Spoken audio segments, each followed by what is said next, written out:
On va parler des otages. On ne sait pas exactement combien ils sont, 240 à peu près.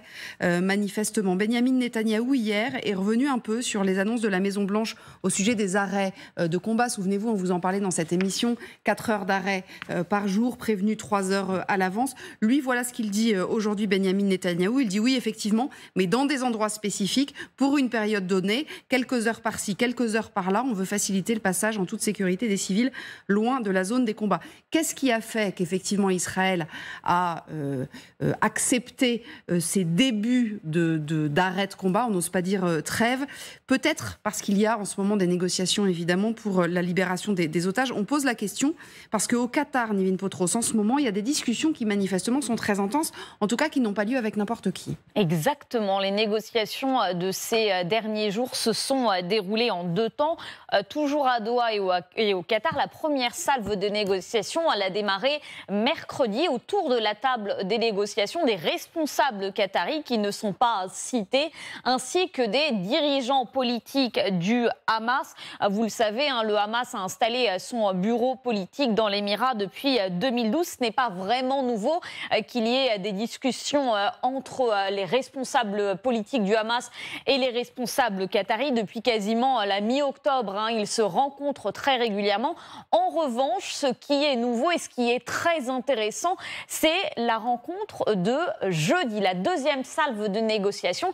Cette fois, autour de la table, il y avait David Barnea, c'est le chef du Mossad, le directeur de la CIA, ainsi que le Premier ministre du Qatar.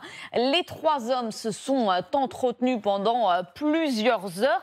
Le but étant de d'abord trouver évidemment un accord sur la libération des otages, mais également de se mettre d'accord sur l'aide humanitaire qui pourrait entrer dans la bande de Gaza.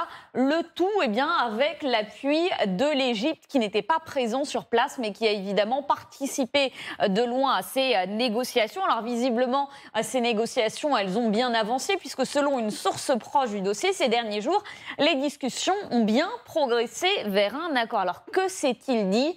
Impossible évidemment de le savoir, mais très intéressant. Quelques indiscrétions ont fuité dans les médias avec notamment cette source proche du dossier qui explique que le Qatar et les États-Unis auraient proposé la libération de 10 à 15 otages en échange d'un cessez-le-feu de 1 à 2 jours. Parmi ces 10 à 15 otages, les États-Unis auraient réclamé la libération de 6 de leurs compatriotes, sauf que Benyamin Netanyahou aurait répondu non. Il aurait réclamé la libération de l'ensemble des otages, peu importe évidemment leur nationalité. Et d'ailleurs, il l'a dit ouvertement dans la presse, « Je voudrais écarter toutes sortes de rumeurs vaines qui nous parviennent de toutes parts et répéter clairement une chose, il n'y aura pas de cessez-le-feu sans la libération de tous nos otages. Tout le reste est futile. » Merci beaucoup, Nivin. Samantha Bendern, c'est vrai que, alors, il l'a toujours dit, Benyamin Netanyahou, très inflexible là-dessus, c'est tout le monde ou personne, en gros. Bon, alors après, on imagine bien que du côté du Hamas ou du côté des Qataris, on essaye de... dans une négociation, il faut que chacun fasse un pas vers l'autre. Ceci dit, le fait qu'il y ait Bill Burns et le chef du Mossad au même endroit au Qatar, quand ce sont des discussions de ce niveau-là, si j'ose dire, même si ce n'est pas forcément eux qui discutent directement, il y a des Sherpas, enfin des gens dont c'est le métier, ça signifie quand même quelque chose. Oui, ça signifie que les États-Unis sont en train de mettre une pression énorme sur Israël pour au moins essayer de faciliter la libération des otages américains. Il y a à peu près 6 otages américains qui sont sur une liste. Il y a d'autres otages binationaux et 1 ou 2 otages qui pourraient être libérés pour des raisons humanitaires. Mais c'est quand même très très compliqué parce que au Qatar, il y a donc les dirigeants politiques du Hamas qui, eux, sont en liaison avec les dirigeants, on va dire, militaires du Hamas, mais on ne sait pas quels sont ceux qui sont même encore en vie dans la bande de Gaza. Mais c'est encore plus compliqué que ça, parce qu'il y a aussi le djihad islamique qui a environ une quarantaine d'otages. Ouais. Et ensuite des familles, qu'une analyse britannique que j'ai lue, qu'on appelle des familles un peu mafieuses, qui ont environ une vingtaine d'otages. Donc il y a aussi la question de avec qui négocier à l'intérieur de Gaza, plus cette fameuse question de la liste des otages, parce qu'à ce jour, on ne sait pas exactement combien d'otages ont été pris. parce qu'il y a à peu près 40 Israéliens qui ont disparu depuis le 7 octobre. On ne sait pas s'ils sont morts ou s'ils sont otages. Il y a ceux qui sont vraisemblablement morts dans les bombardements. Et ce que le Hamas dit, c'est qu'il nous faut au moins 3 jours de cessez-le-feu pour pouvoir vous faire une liste précise des otages. Donc on voit bien que tout se négocie, même le nom des otages est en train d'être négocié en ce moment. Mais là, on en a parlé tout à l'heure sur les petites trêves humanitaires que Netanyahou a donc accepté d'accorder. On peut imaginer qu'il est sous une pression très intense des Américains, que si William Burns est dans le Moyen-Orient, il ne veut pas rentrer les mains vides, comme vous l'avez dit. Et puis, il faut pas oublier que tout ça est dans un contexte extrêmement tendu aux États-Unis. Joe Biden, la semaine dernière, il y a eu des sondages dans six États qu'on appelle les États qui peuvent faire pivoter l'élection, les swing states, je ne sais pas comment on dit ça en français. Swing states, on dit comme ça. Les États flottants. Sur ces 6 États, dans 5, Trump est sorti vainqueur. Ouais. Et c'était des États qui étaient pro-Biden. Ouais. Donc il a aussi une pression, il doit ramener des otages à la maison. Il doit montrer qu'il est capable d'agir sur la scène internationale.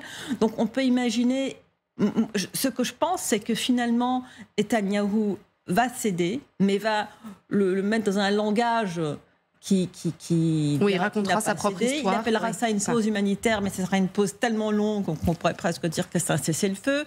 Peut-être que les otages seront libérés, on ne saura pas comment ça a été fait. Peut-être que ce sera même présenté comme ayant été des libérations faites par des commandos. Je crois que tout ça va se passer comme ça doit se passer pour la libération d'otages, derrière les feux de la rampe, et qu'on sera présenté avec les faits après.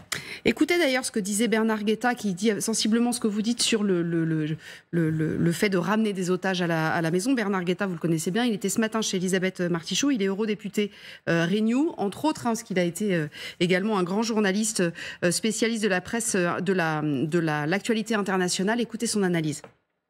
Moi, j'abonderais dans ce sens en disant que si le patron du Mossad et le patron de la CIA se déplacent au Qatar, où il y a quand même la direction politique du Hamas, par parenthèse, mais où il y a surtout la famille, on dit princière, la famille princière du Qatar qui soutient le Hamas, eh bien, ils ne peuvent pas, a priori, revenir de là-bas les mains vides. S'ils font le déplacement, qu'ils annoncent le déplacement, eh bien, ils ont une obligation de résultat.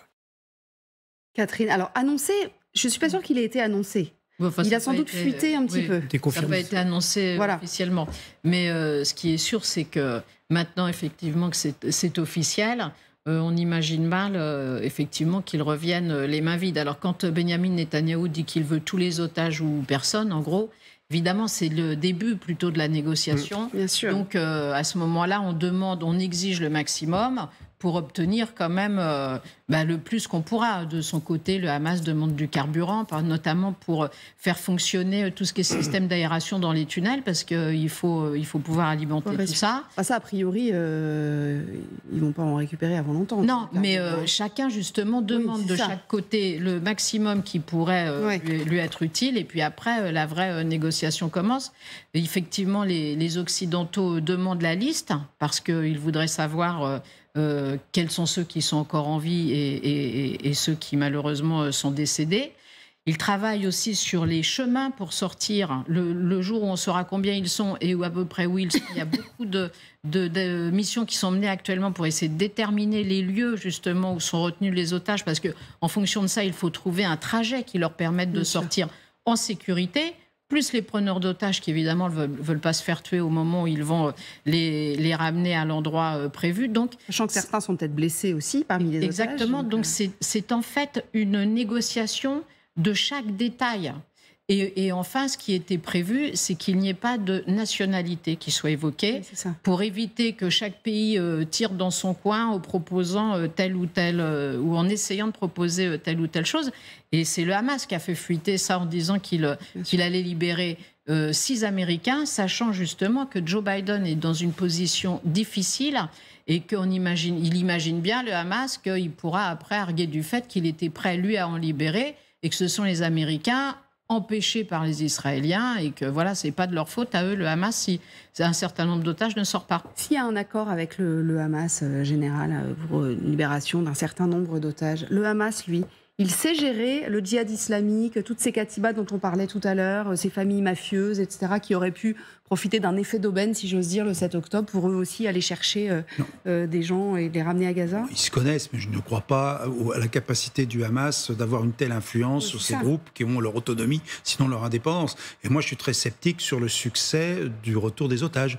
Moi, je veux bien croire qu'on fasse beaucoup de négociations, mais on négocie sur 10 ou 15, il y aura peut-être plus. Mais je dirais que militairement parlant, ce n'est pas très utile, enfin pas utile, c'est pas le bon terme, ce n'est pas pertinent de s'arc-bouter sur cette libération des otages, tant qu'il n'y aura pas, si ça conditionne un allègement de la pression militaire. C'est-à-dire qu'il faut absolument maintenir la pression militaire pour obtenir quelque chose pour les otages. Voilà, tout dépend de la pression américaine. Quelle est la pression américaine sur Netanyahou? C'est ça la question. Mais à la place de Netanyahou, je dirais, je continue, parce que de toute façon, si je ralentis, je n'irai pas jusqu'au bout de la mission que je me suis donnée.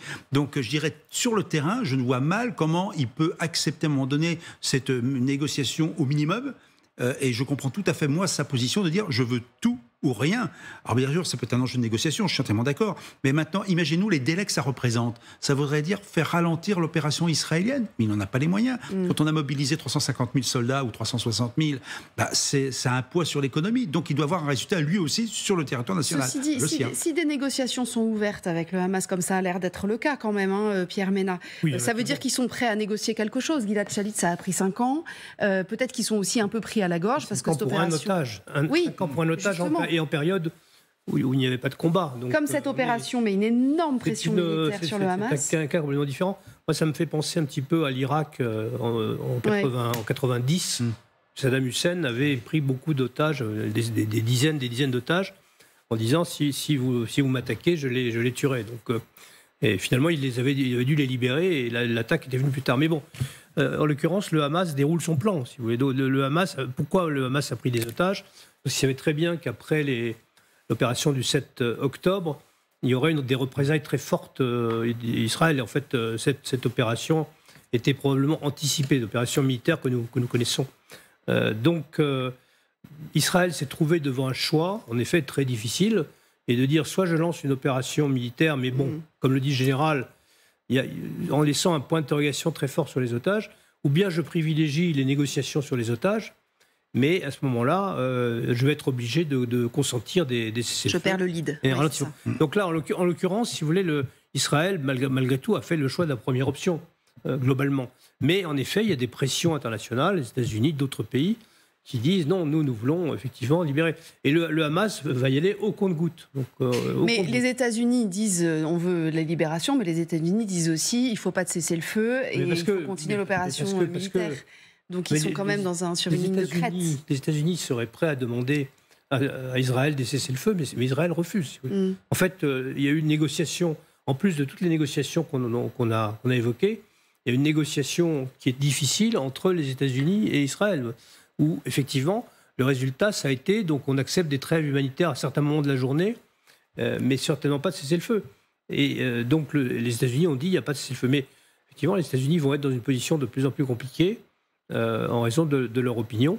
Et leur priorité, c'est de faire revenir leurs otages à eux. Donc, après, les autres, ça va être au compte-gouttes, je pense. Jamais la présidentielle américaine n'aura eu autant d'enjeux à l'international, autant sur le Proche-Orient que sur l'Ukraine. D'ailleurs, hier, Blinken a dit qu'il restait beaucoup à faire pour les civils palestiniens. Donc, on sent que les Américains mettent de plus en plus la pression sur les Israéliens, parce que plus le temps passe, plus il y a forcément de victimes civiles à l'intérieur de Gaza. Et les Américains, dans cette période électorale qui s'annonce, ils n'ont pas envie que ça devienne un débat et un enjeu dans la campagne avec des manifestations. Évidemment.